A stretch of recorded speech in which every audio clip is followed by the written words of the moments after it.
राधे राधे दोस्तों। आज हम एक कंजूस औरत की कथा सुनाएंगे। एक संध्या नाम की औरत थी, बहुत कंजूस थी। वो खाने पीने में भी बहुत कंजूसी करती थी। उसका 8 साल का लड़का था बंटी और 5 साल की लड़की थी चुन्नू। और विनोद पति का नाम था, वो बैंक में जॉब करता था। संध्या बहुत ही कंजूस औरत थी। एक दिन नाश्ता बनाया तो देर हो रही थी, तो बच्चे बोल रहे थे आज तो मम्मा कुछ स्पेशल बना रही हैं। तो उसके पापा बोल रहे मम्मा तुम्हारी स्पेशल। इतनी देर में संध्या आ गई। संध्या के हाथों में वही टिंडे की सब्जी। तो जैसे ही सब्जी देखी बच्चों ने, तो बच्चों ने कहा क्या मम्मा आप रोज़ टिंडे की सब्जी बना देती हैं। संध्या बोली आप लोग चुप रहो, टिंडे सेहत के लिए कितने अच्छे होते हैं। पति बोला अच्छे नहीं होते, सस्ते होते हैं, इसीलिए जाके रोज़ बाज़ार से ले आती हैं और खिलाती हैं हमें टिंडे की सब्ज़ी। बच्चे 8 दिन से टिंडे की सब्ज़ी खा खा के बोर हो गए थे। बच्चे जब स्कूल जाने लगे तो बंटी ने उन्हें 100 रुपये दिए। लड़का बोला लड़की से चुनमुन आज तो पापा ने 100 रुपये दिए हैं, जब स्कूल से लौटेंगे तो लौटते टाइम छोले भटूरे खाएंगे। और जब बच्चे स्कूल चले गए, स्कूल से लौट रहे थे तो दोनों छोले भटूरे खा रहे थे। इतनी देर में संध्या वहाँ पहुँच गई। संध्या ने कहा क्यों तुम लोग यहाँ छोले भटूरे खा रहे हो, आपको किसने दिए ये पैसे? आपने चोरी की है 100 रुपये की? क्यों चोरी भी सीख गए? लड़का बोला नहीं मम्मा, मुझे आज पापा ने 100 रुपये दिए थे। सारी बात बता दी बच्चों ने, सच सच। लेकिन संध्या वहाँ कैसे पहुँची? सुबह ही संध्या की पड़ोसन ने कहा कि आज बाज़ार लगा है, आज बाज़ार में 100 रुपये की 2 चादर मिल रही हैं, बहुत सस्ती सस्ती सुंदर चादर। और संध्या के घर की चादर फट भी गई थी, तो वो 100 रुपये का नाम 100 में 2 चादर मिल रही हैं, तो इसलिए मार्केट भागी भागी चली गई। वहाँ देखा तो बच्चे ये खा रहे हैं। फिर संध्या जब शाम को उसका पति आया तो उसने खूब खरी खोटी सुनाई अपने पति को। आपने 100 रुपये दे दिए उन्हें छोले भटूरे खाने के लिए, और 100 रुपये में 2 चादर मिल रहे थे उसमें मार्केट में। घर में आ जाते, आपको तो कुछ है ही नहीं, घर में अच्छी अच्छी चीज़ें चाहिए कि नहीं चाहिए, आपको क्या है। सुना के चली गई। और फिर ये एक दिन वो बाज़ार जा रहे, रोज़ सब्जी ले आती, सारा काम करती थी। तो एक दिन बाज़ार जा रही थी तो रास्ते में उसे एक भिखारिन मिली। भिखारिन ने कही मालकिन मुझे कुछ दे दो खाने के लिए। और भिखारिन के साथ एक छोटी लड़की थी, तो बोली मुझे 1-2 रुपये दे दो मालकिन, मुझे 1-2 रुपये दे दो, मुझे बहुत भूख लगी है। तो संध्या ने उनकी बात नहीं सुनी, अनदेखा कर दिया, आगे बढ़ गई।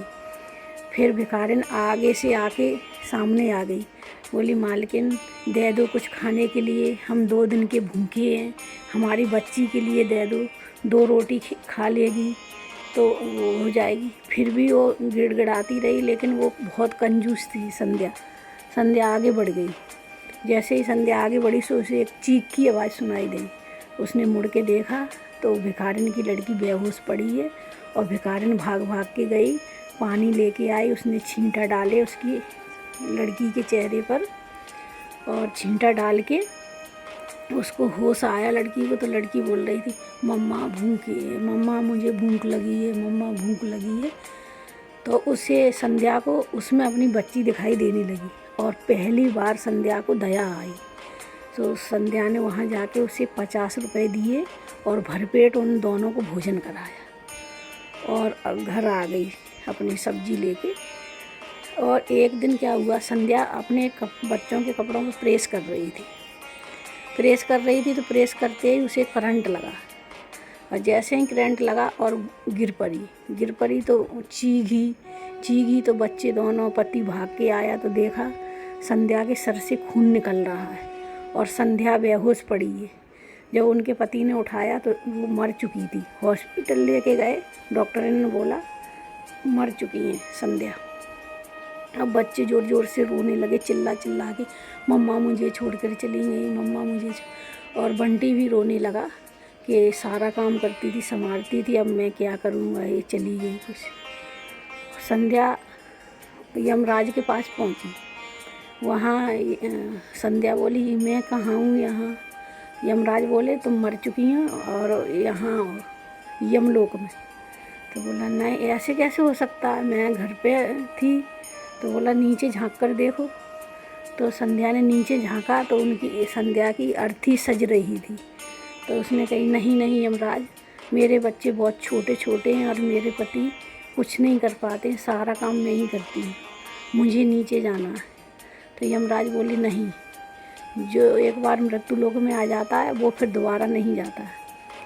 तो चित्रगुप्त से कहा देखो इनका खाता, हिसाब किताब इन्होंने क्या किया था मृत्यु लोक में। तो उनका खोला गया।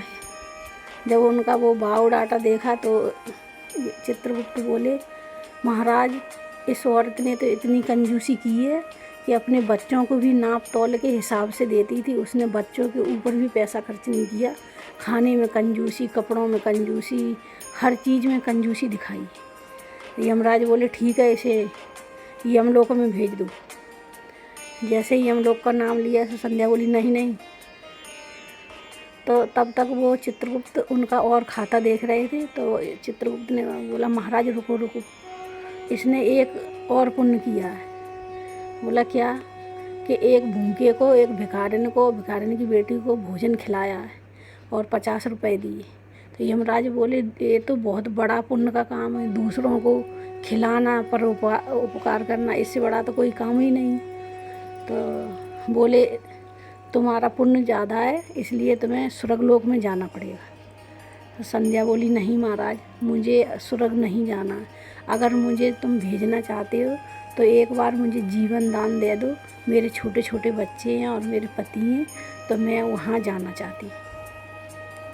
जैसे यमराज से प्रार्थना करी तो यमराज ने उसने पुण्य किया था उसके हिसाब से, उसने जैसे ही आंख बंद करी यमराज ने, सो उसकी अर्थी बाँ में से सांस आएगी, उठ के बैठ गई। तो सब लोग देखने लगे ये तो मर गई थी, उठ के बैठ गई। तो उसने बोला नहीं नहीं आप आश्चर्यचकित मत हो, मुझे थोड़ी सी चोट लगी तो ऐसे ही गहरी नींद में चली गई थी, मैं ठीक हूँ बिल्कुल। तो सब हैरान थे देख के। तो बच्चे बोले मम्मा सब लोग तो कह रहे हैं आप मर गई, आप चली गई। बोले नहीं मैं ठीक हूँ, बढ़िया हूँ, मेरे सर में चोट लगी थी इसलिए मैं गहरी नींद में थी। लेकिन ये बात संध्या को पता था और किसी को पता नहीं था कि वो यमराज के यहाँ से लौट के आई है। इसी में क्या हुआ कि गांव में चर्चे फैलने लगे कि संध्या एक बार अर्थी में से उठ गई और वो मर गई थी, लेकिन दोबारा उसकी सांस आ गई। गांव में चर्चे फैलने लगी। लेकिन संध्या और उनके दोनों बच्चे और पति खुशी खुशी से रहने लगे। तो दोस्तों पृथ्वी पर रहना है, मृत्यु लोक में आए हो तो अच्छे कर्म करो जिससे अच्छे कर्मों का अच्छा फल मिलता है।